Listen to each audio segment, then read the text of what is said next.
The Witcher 3 finally fixing major complaint players have had since launch. If you played the RPG Classic, you'll know that it does have a few shortcomings and irritable design choices.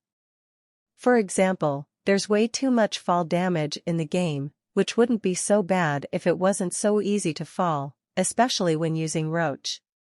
That said, acting narrative director/lead quest designer at CD Projekt Red, Philip Weber, has confirmed that fall damage has been tweaked.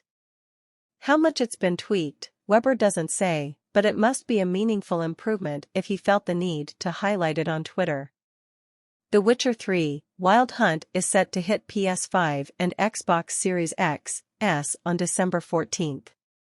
It's currently playable on these machines via backward compatibility and natively available on Nintendo Switch, PC, PS4, and Xbox One.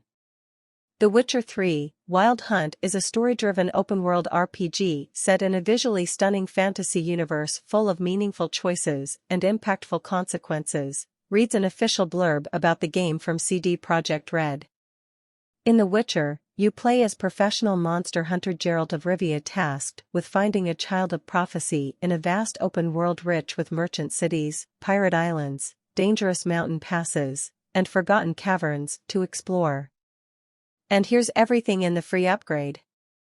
60 frames per second performance mode or 30 frames per second with ray tracing, except on Series S.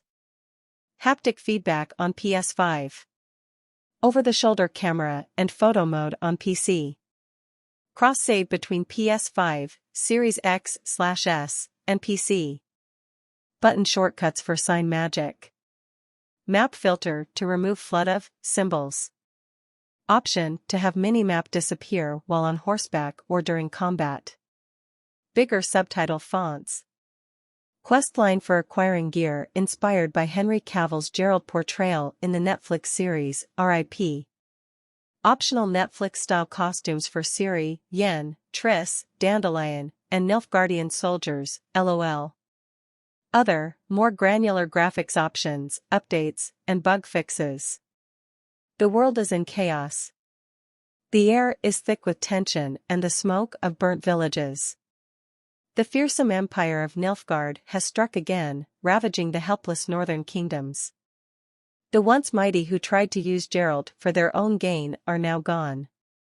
In these uncertain times, no one can say what fortune holds in store, who will bring peace to the world and who will cause it only misery. But a force darker and deadlier emerges. The petty men and women commanding tin-plated armies fail to understand that their conflict is child's play compared to the Wild Hunt, the otherworldly threat which now looms. These ghastly spectral riders have for ages plagued humankind, bringing misery to the world. This time the Wild Hunt seeks one person in particular, the one individual destiny itself bestowed upon Geralt, the one soul Geralt considers kin.